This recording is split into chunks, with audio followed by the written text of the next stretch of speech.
Rideskoleklipning. Alle tror bare, det er hesten, der ikke vil stå stille.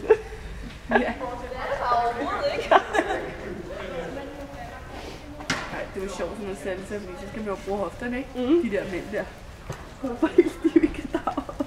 Jeg har også prøvet det engang, men det var bare sådan, Så begyndte jeg at synes, det var lidt kompliceret, når man skulle dreje ind under hinanden og lave sådan nogle ting, og så danser jeg bare ham der Lasse der. Han er lidt sjov, han er sådan lidt bælåret og sådan, så når han så kigger på det, så er det sådan et øje kigger på det og stedet, ikke? Og sådan en lille og lidt tykke sted, hvad han er. 28, tror jeg, så han er så skægt, han er virkelig sjov. Han er bare sådan en, man husker til at kende til. Men han kunne bare slet ikke.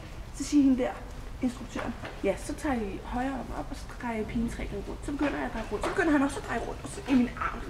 Ja, så for helvede, det er jo ikke dig, der skal dreje rundt i min arm. Jeg kunne slet ikke finde ud af det der.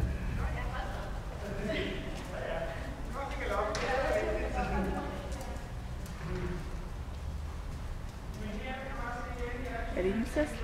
nej. Hun havde jo hest herude før. Nå ja, det var hende der.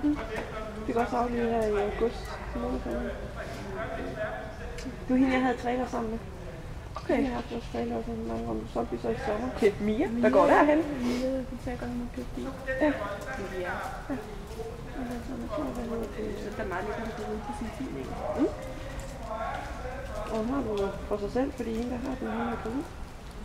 Ja. Og så når hun skal til at ride igen, så skal vi så dele fra den. Ja, ja. Men også det er 5 minutter fra, hvor hun bor. Hvor står den? Ude i Buresø.